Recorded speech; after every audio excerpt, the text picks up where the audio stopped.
Students, welcome to our YouTube channel education point coaching classes. बच्चों, आज हम करने वाले हैं वर्कशीट नंबर 74 जो कि आपके सब्जेक्ट इंग्लिश की and it is of class 10th and dated 19 जनवरी 2021। तो ये जो बेसिकली वर्कशीट है ये थोड़ी बड़ी है but doesn't matter.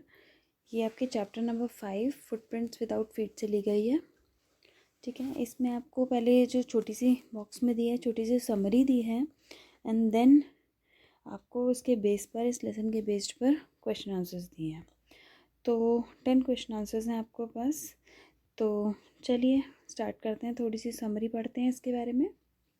This is a story about a scientist named Griffin. तो ये जो स्टोरी है ये एक साइंटिस्ट के बारे में है जिसका नाम ग्रिफिन होता है।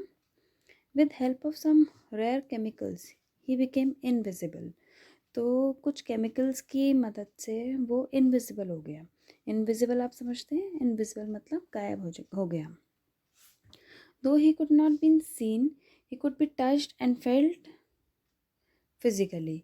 तो उसको देख नहीं सकते थे लेकिन उसको कहीं ना कहीं टच और फिजिकली फील हम कर सकते थे कि कोई पर्सन है। He accidentally stepped in mud and was first seen by two young men who followed his footprints till it became faint. तो एक बार क्या हुआ कि उसका पैर गलती से गीली मड पर पड़ गया। और जब गीली मड पर हम भी अगर कभी पैर रख देते हैं तो हमारे जो मड है वो पैरों पर लग जाता है और जब हम चलते हैं तो वो फुटप्रिंट्स जो हैं चलते रहते हैं हमारे साथ। तो ऐसे ही जब वो चल रहा था तो उसके फुटप्रिंट्स उन दो यंग मैन ने देख लिए और वो धीरे धीरे फुटप्रिंट्स लाइट होते गए। Griffin was a brilliant scientist but he was a lawless person.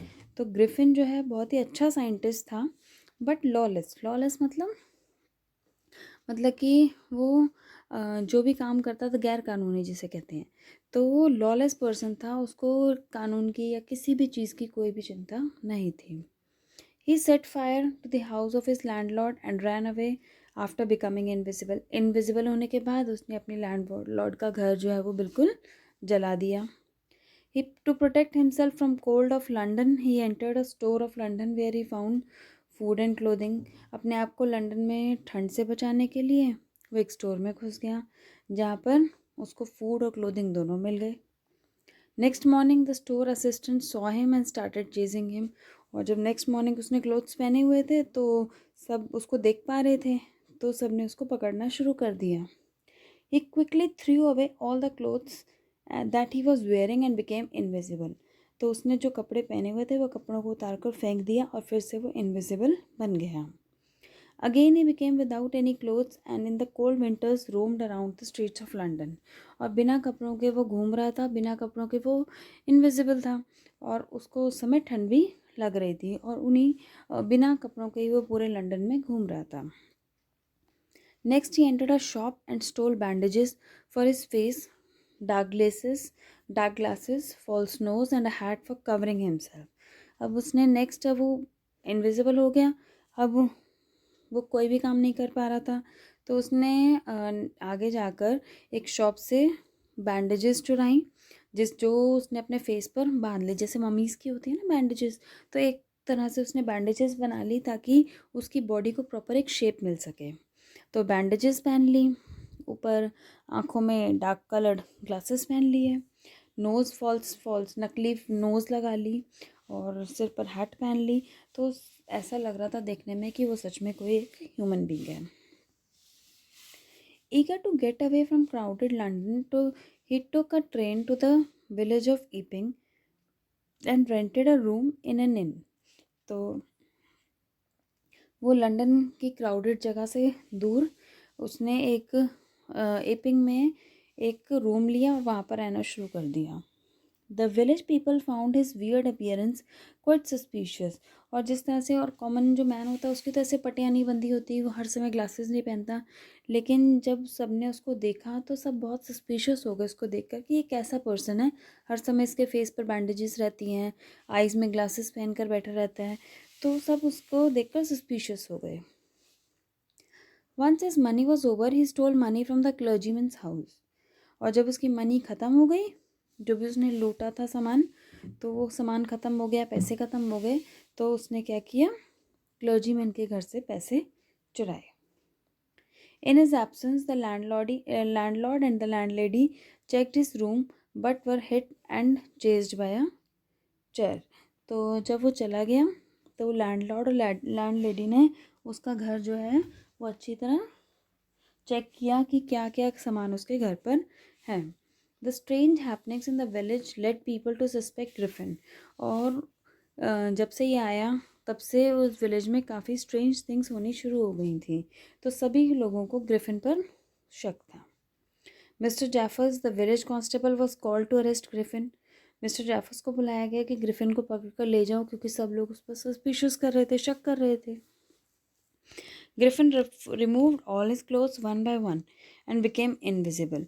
और जब सब पकड़ने आई, पुलिस पकड़ने आई, तो धीरे धीरे उसने एक एक करके अपने सारे क्लोथ्स उतारने शुरू किए, और जैसे ही क्लोथ्स उतारे तो वो फिर से इनविजिबल हो गया। In the end Jeffers was knocked unconscious by the scientist. और इनविजिबल होकर उसने जेफर्स को बहुत बड़ा ब्लो दिया, और जिसकी वजह से वो अनकॉन्शियस हो गया, बेसुध हो गया। Finally Griffin ran away invisibly. और फिर उसी इनविजिबल पोजीशन में वो वहाँ से भाग गया। तो ये छोटी सी समरी थी, आपको बताई गई थी इस चैप्टर के बारे में। तो चलिए अब इसके क्वेश्चन आंसर्स करते हैं।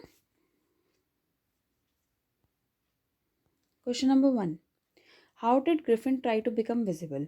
तो ग्रिफिन, ये आपको 20 to 30 वर्ड्स में लिखना है, जो ग्रिफिन किस तरह से विजिबल हो रहा था।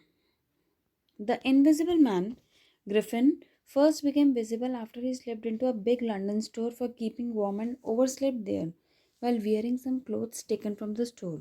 तो जो इनविजिबल मैन था, जो ग्रिफिन था, सबसे पहले तो वो एक स्टोर में घुस गया अपने आप को वार्म रखने के लिए। वहाँ से उसने फूड और क्लोथिंग चुराए, और वहाँ से भागने के लिए उसने फिर अपने क्लोथ्स उतार कर फेंक दी, और फिर से इनविजिबल हो गया। चलिए next question. Why were the two boys in London surprised and fascinated? जो दो बॉयज़ थे लंदन में, वो सरप्राइज और फैसिनेटेड क्यों थे, क्यों हैरान थे ग्रिफिन को देखकर? अभी आपको मैंने ऊपर पैराग्राफ में बताया भी था। चलिए, आप भूल गए हैं तो मैं दोबारा से आपको आंसर में बताती हूँ।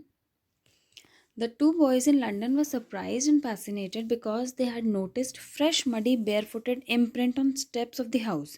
कि उन दोनों बच्चों ने मडी barefooted imprints देखे थे हाउस पर, but though the marks of the foot was visible, the barefooted man was invisible। मतलब कि पैरों के निशान तो नज़र आ रहे हैं, बट वो निशान किसके हैं, और वो फुट किसका है, पैर किसका है, और कौन पर्सन और मडी फुट को लेकर चल रहा है, तो वो कुछ भी नज़र नहीं आ रहा था। इसीलिए वो दोनों जो बॉयज़ थे वो सरप्राइज थे, और धीरे धीरे जो फुटप्रिंट्स हैं वो फेंट भी हो गए थे।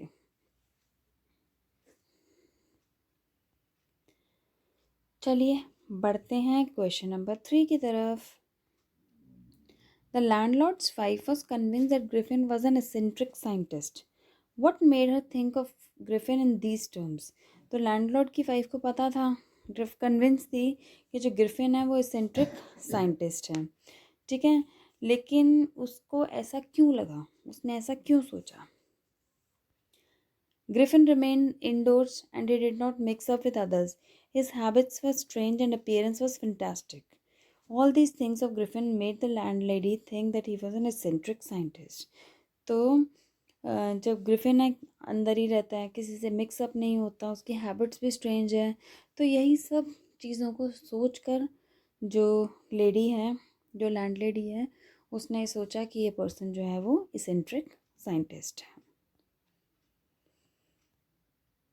Next question, how did Griffin finally escape. Finally जो ग्रिफिन है वो भागा कैसे?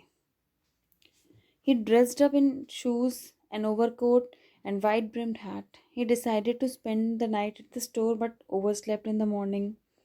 He was spotted by two store assistants whom started chasing him. Griffin escaped from London store by quickly taking off his newly found clothes and becoming invisible. तो वो अच्छी तरह dress up हुआ था, उसको ठंड लग रही थी, वो एक स्टोर में घुस गया, सारी रात वो वहीं पर सोया, उसको फूड और क्लोथिंग मिल गया। बट मॉर्निंग में जब असिस्टेंट्स ने उसको देखा तो वो उसके पीछे पड़ गए और मजबूरी में उसको सारे क्लोथ्स उतारने पड़े। और जैसे ही उसने क्लोथ्स रिमूव किए तो वो फिर से इनविजिबल हो गया और उसको भागने में आसानी हुई and he became invisible and escaped from the store. Clear? I think आपको क्वेश्चन आंसर समझ में आ रहे हैं। बहुत ही इजी लैंग्वेज में क्वेश्चन आंसर्स हैं। चलिए देखते हैं आगे। 5th question, how would you assess Griffin as a scientist? आपको क्या लगता है ग्रिफिन एज अ साइंटिस्ट कैसा पर्सन था? You have to write this answer in 40 to 50 words. Griffin is a brilliant scientist as he discovers how to make himself invisible.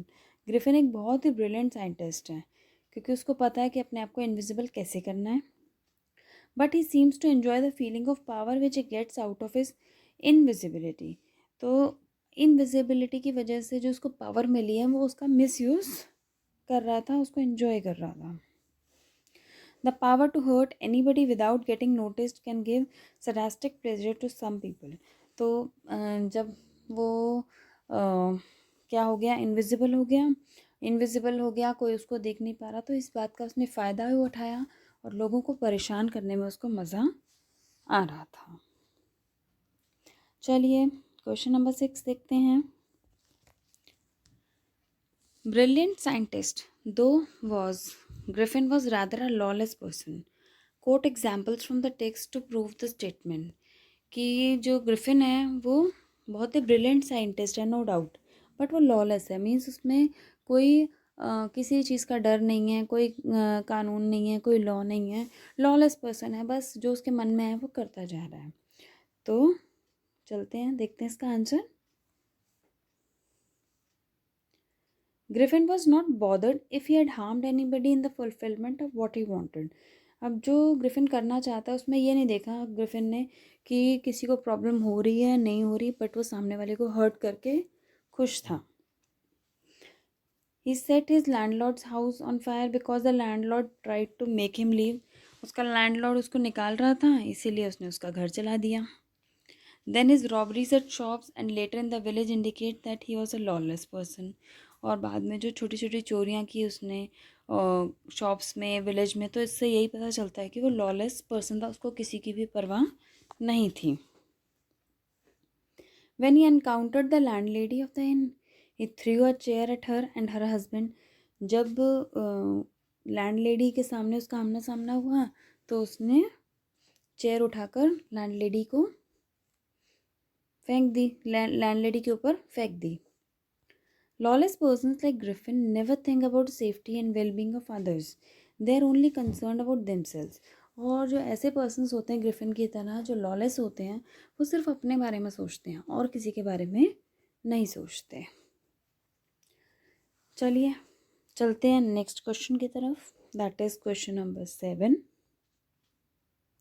Extraordinary affair, the clergyman kept saying for the rest of the day. Explain this extraordinary affair. Bar bar extraordinary affair की बात कर रहा है। What is this extraordinary affair? Very early in the morning, a clergyman and his wife were awakened by the noises in the study. जब सुबह सुबह जो clergyman और उसके वाइफ जब जागे तो उन्होंने देखा कि स्टडी में कुछ आवाज़ें आ रही हैं। Creeping downstairs, they heard a chink of money being taken from clergyman's desk. तो जैसे ही वो नीचे गए और देखा कि chink of money means money के जैसे सिक्कों की छनछनाहट की आवाज़ जो होती है, ऐसी कुछ आवाज़ आ रही है। तो ऐसा लग रहा है जैसे उनके घर से कोई पैसे चुरा रहा है। Without making any noise and with a poker grabbed firmly in his hand, the clergyman flung open the door and shouted, "Surrender!" तो जैसे ही वो वहाँ गए उन्होंने झटके से दरवाज़ा खोला और कहा कि जो भी है सरेंडर कर दें।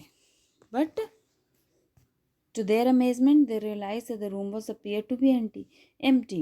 जैसे अंदर घुसे, अंदर कोई था नहीं, क्योंकि अंदर तो कौन था? यस, आपने सही समझा, अंदर तो ग्रिफिन था जो कि इनविजिबल था। ठीक है, तो वो इनविजिबल था, उनको कोई नज़र ही नहीं आया। They looked under the desk, behind the curtains and even up the chimney, but there wasn't a sign of anybody. हर जगह देख लिया उन्होंने, उन्हें कोई भी नज़र नहीं आया. Yet the desk had been opened and the housekeeping money was missing.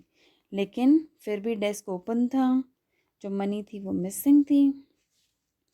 तो इसीलिए उन्होंने कहा ये एक्स्ट्रॉर्डनरी थिंग है. और इसी बात को लेकर वो सारा दिन क्लर्जीमैन यही बोलता रहा that it was an extraordinary affair. The clergyman kept saying for the rest of the day that it was an extraordinary affair. Extraordinary इसलिए क्योंकि ऐसा हम आम जिंदगी में नहीं देखते हैं. ये थोड़ा सा एक्स्ट्रॉर्डनरी बात ही थी कि उसने दरवाज़ा खोला, रूम में कोई नहीं था बट फिर भी चोरी हुई. ठीक है, that is why he called it N extraordinary affair. चलिए, आई थिंक यहाँ तक आपको समझ में आ गया. अब 3 ही क्वेश्चंस बचे हैं, क्वेश्चन नंबर 8, 9 एंड 10. तो अभी तक जो आपने किए थे वो 40 to 50 वर्ड्स में लिखने थे आपको आंसर्स. अब जो 3 आंसर्स जो बचे हैं वो आपको करने हैं 100 to 120 वर्ड्स. थोड़ी सी लेंदी है वर्कशीट, बट कोई बात नहीं, आपने छोटी भी तो की है ना एक्सरसाइजेस, कोई बात नहीं, एक बड़ी भी आनी चाहिए, no problem. Question number 8. Griffin had made a wonderful discovery, but he used it for unlawful means. Write a paragraph on the topic science is more unused than used. Griffin ने discovery तो बहुत अच्छी की, but जो science का उसने misuse किया, मतलब कि जितनी उसने यूज़ नहीं की उससे ज़्यादा तो उसने मिसयूज़ कर दी. चलिए देखते हैं इसका answer. Science is being more misused than used. The present time is highly dependent on science and technology. In the 21st century, survival without gadgets and electronics is unimaginable. कि आज के टाइम पर हम गैजेट्स के बिना तो अपनी life को सोच भी नहीं सकते कि हमारी लाइफ कैसी होगी. But there are various instances where science is being misused to create panic and terror in the society. लेकिन कई ऐसे एग्जाम्पल्स भी हैं जहाँ पर ये बताया जाता है कि साइंस जो है वो मिसयूज़ की जाती है और सिर्फ लोगों के मन में दहशत फैलाई जाती है, पैनिक क्रिएट किया जाता है और लोगों को डराया जाता है. Scientific experiments on various deadly diseases are let out to cause mass destruction. Scientific experiments होते हैं जिससे मास डिस्ट्रक्शन किया जा सकता है, जैसे आपके बॉम्ब्स वगैरह बनते हैं या फिर आपकी गैसेस प्रोड्यूस होती हैं. तो जो भी साइंटिफिकली बनता है तो वो कहीं ना कहीं डिस्ट्रक्टिव भी होता है. Technology is used more for warfare purpose to kill and terrorize. और टेक्नोलॉजी जैसे मैंने आपको बोला, जैसे वॉरफेयर पर्पसेस के लिए, जैसे आपके बॉम्ब्स हो गए या फिर ऐसे एमिनेशंस होते हैं जो बनते हैं जो डिस्ट्रक्शन के पर्पस के लिए ही बनते हैं, वो सब साइंस की मदद से ही बनते हैं. The resulting products of science have been valuable to human society and have greatly raised the quality of life. लेकिन जो ये जो रिजल्टिंग प्रोडक्ट्स हैं साइंस के वो बहुत ही वैल्यूबल हैं और हमारी सोसाइटी के लिए बहुत हेल्पफुल हो सकते हैं. हमारी क्वालिटी, जो लाइफ की क्वालिटी है उसको बढ़ा दिया है इन गैजेट्स ने. But they have also let the growth of means to destroy human society. और दूसरी तरफ साइंस और टेक्नोलॉजी इतनी ज़्यादा यूज़ करने पर डिस्ट्रक्टिव मेजर्स भी बन चुके हैं ये, जिसकी वजह से बहुत मास डिस्ट्रक्शन होती है. क्लियर? चलिए चलते हैं क्वेश्चन नंबर 9 की तरफ. ये भी आपको 100 to 120 वर्ड्स में आंसर करना है. देखिए, had you made the discovery made by Griffin, how would have you been used it for the betterment of humanity. जैसे ग्रिफिन ने डिस्कवरी की थी बीइंग इनविजिबल की, तो ऐसी डिस्कवरी यूज़फुल तो है. अगर आप ग्रिफिन की जगह होते तो आप क्या करते? A true scientist works for the good of humanity. अगर ट्रू साइंटिस्ट है तो वो ह्यूमैनिटी के लिए काम करेगा. He wants to make man's life easier, more comfortable and enjoyable. और वो जो साइंटिस्ट है वो चाहेगा कि लोगों की लाइफ ईजियर हो, कंफर्टेबल हो, एन्जॉयबल हो. He doesn't misuse his discoveries for personal gains और सेल्फिश एंड्स. कि इन डिस्कवरीज को अपने पर्सनल गेंस के लिए वो यूज़ नहीं करेगा. बट ग्रिफिन दो a brilliant scientist miss uses his discovery, अपनी डिस्कवरी का ही उसने मिस यूज़ किया. By his experiments, he has been able to make his body transparent and invisible. तो उसके एक्सपेरिमेंट्स या फिर जो हमने शुरू में बोला था कि किस तरह से रेयर केमिकल्स की वजह से उसने अपनी बॉडी को इनविजिबल बना लिया था, किस तरह से वो स्टोर में घुस गया, शॉप्स से रॉब किया, मनी लोगों की चुराई, वहाँ से भाग गया. He sets fire to the house of the landlord, he steals food, sweets, wine. It shows that the misuse of scientific discovery can disturb the peace of society. कि अगर कोई ऐसा करता है, साइंटिफिक डिस्कवरी का misuse करता है, तो वो सोसाइटी की पीस के लिए हार्मफुल है. If I would have been at his place, I would have used it for the betterment of the society.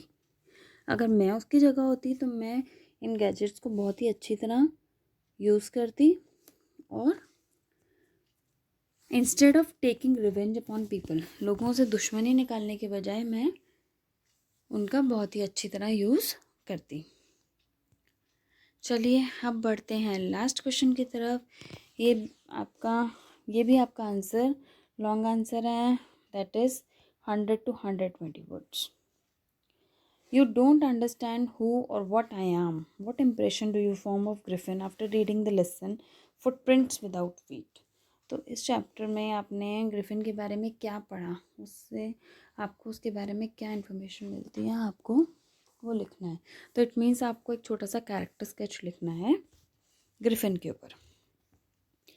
Griffin was a brilliant scientist as he discovered a drug due to which his body became transparent as a sheet of glass after swallowing it. तो Griffin ने एक बहुत ही अच्छा drug बनाया था जिसको खाते ही उसकी बॉडी जो है वो ट्रांसपेरेंट हो गई थी. This made him invisible. Transparent होने के साथ वो इनविजिबल भी हो गया. But he was a lawless person, लेकिन वो लॉलेस पर्सन था. Because of his misdeeds he became a homeless wanderer. और अपने बुरे कामों की वजह से उसको अपना घर छोड़ना पड़ा. Wanderer without clothes and money, ना तो उसके पास क्लोथ्स थे ना तो मनी थी, क्योंकि इनविजिबल हो गया. अगर वो क्लोथ्स पहन लेता तो सब उसको देख पाते, तो उसके पास क्लोथ्स भी नहीं थे, मनी भी नहीं थी. He doesn't have anything. He was an introvert and with a desire for solitude. वो अकेले में शांत में ज़िंदगी गुजारना चाहता था. He was always seeking adventure. हमेशा उसको एडवेंचर की होती थी कि मैं कहीं ना कहीं एडवेंचर कर लूँ, मतलब कि कुछ फ़न कर लूँ. Being fond of mysterious things. However he was unscrupulous as he robbed various people to finance his work. Means अपना काम निकालने के लिए उसने काफ़ियों को धोखा दिया, उनकी चीज़ें चुराई, उनके घर घुस गया, शॉप्स को लूटा, वहाँ से फूड और क्लोथिंग्स चुराए, वहाँ से भाग गया. Besides he got angry very quickly. और सिर्फ यही नहीं बल्कि बहुत जल्दी वो गुस्से में भी आ जाता था. Which caused him to become a fugitive, जिसकी वजह से वो फ्यूजिटिव बन गया और उसको इधर से उधर भागना पड़ा. उसका कोई एक ठिकाना नहीं था. चलिए ख़त्म हो गया ये आंसर तो हमारा, और इसी के साथ हमारी जो वर्कशीट थी ये भी ख़त्म हो गई. देखिए 10 क्वेश्चंस हैं, हमने 10 क्वेश्चंस कंप्लीट कर लिए हैं. अगर आपको ये वर्कशीट पसंद आई तो इस वीडियो को लाइक एंड शेयर ज़रूर करिएगा. तो उसके बाद चलिए मिलते हैं नेक्स्ट वीडियो में. Till then bye.